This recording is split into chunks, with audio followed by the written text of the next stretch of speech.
Hello everyone, this is doctor Om Prakash Yadav. आज हम आपको एसिड रिफ्लक्स के बारे में बताएंगे।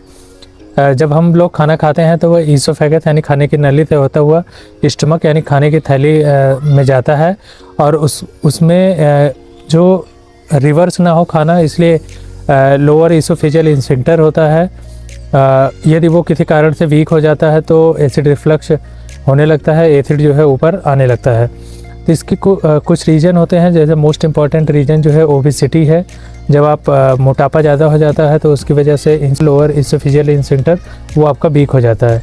तो सबसे पहला रीज़न हो गया ओबेसिटी। दूसरा होता है स्मोकिंग, जिसमें निकोटीन होता है, या सेकंड हैंड स्मोकिंग जो भी होते हैं उनको भी ये लोअर ईसोफेजियल इंस्फिंक्टर जो होता है वो वीक होता है। तीसरा जो चीज़ होता है वो अल्कोहल। आप अल्कोहल यदि कंज्यूम कर रहे हैं तब भी उसकी वजह से भी ये आपका वीक हो जाता है। चौथा जो है बहुत सर्टेन मेडिकेशन होती हैं, जैसे एंटी डिप्रेसेंट होती हैं, एंटी हिस्टामिन हो सकती है, या एंटी एस्थमेटिक हो सकती है, या आपका कैल्शियम चैनल ब्लॉकर भी हो सकता है, आपका एम्लोडिपिन हो सकता है, या सर्टेन पेन किलर और जो सेडेटिव होती हैं वो भी इसके रीज़न हो सकता है एसिड रिफ्लक्स होने का। और यदि आप हाइटस हर्निया है यदि आपके पेशेंट को, तब भी एसिड रिफ्लक्स होने के चांसेस होते हैं। उसमें तो प्राइमरी फैक्टर होता है ये एसिड रिफ्लक्स होने का। और यदि आपको गैस्ट्रिक आउटलेट ऑब्स्ट्रक्शन है यदि पेशेंट को, तो उसमें भी आपका एसिड रिफ्लक्स होने का चांसेस होता है। या कोई मैलिग्नेंसी हो गई हो गैस्ट्रिक रिलेटेड, तो उसमें भी एसिड रिफ्लक्स होने के चांसेस होते हैं। अब एसिड रिफ्लक्स होने के जो कुछ सर्टेन फूड आइटम होते हैं या कुछ फैक्टर होते हैं उनके बारे में बताते हैं।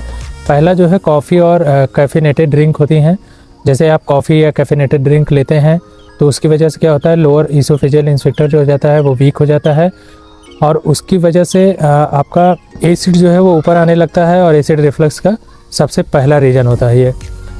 दूसरा है आप साइट्रस फ्रूट ले रहे हैं तो उसमें क्या होता है, जैसे आप लेमन हो गया, ऑरेंज हो गया, पाइनएप्पल हो गया, ये यदि आप ले रहे हैं तो उसका भी एक रीज़न होता है कि आपका एसिड उसमें बढ़ेगा और एसिड बढ़ेगा तो आपका एसिड रिफ्लक्स के चांसेस होंगे। दूसरा चीज़ होता है यदि आप कोई ऐसा स्पाइसी फूड ले रहे हैं तो भी उसकी वजह से भी दिक्कत होती है। वो खाने में तो टेस्टी होते हैं लेकिन वो एसिड रिफ्लक्स करवाते हैं जिस स्पाइसी फूड। चौथा चीज़ होता है यदि आप सोडा ड्रिंक ले रहे हैं तो उसकी वजह से भी लोअर ईसोफेजियल इंस्फिंक्टर आपका वीक होता है और वो आपको एसिड रिफ्लक्स करवाता है। यदि आप फ्राइड फैटी फूड ले रहे हैं तो उनको आपको कम करना होगा, फ्राइड फैटी फूड को। तो उससे क्या होगा, आपका डाइजेशन जो हो जाता है वो कम हो जाता है और आपका एसिड रिफ्लक्स होने के चांसेस होते हैं। कार्बोनेटेड ड्रिंक ले रहे हैं उसकी वजह से भी दिक्कत होती है।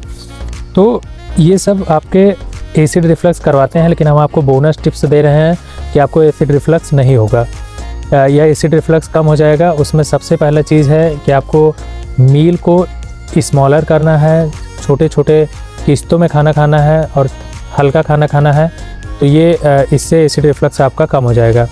दूसरा चीज़ होता है कि आप हाइड्रेटेड रहो, लेकिन खाने के बीच में आपको ज़्यादा पानी नहीं पीना है और अपने सोते वक्त अपने सर को एलिवेट करके रखना है, मतलब सर को उठा के तकिया लगाना है उसमें प्रॉपर, जिससे आपको एसिड रिफ्लक्स ना हो।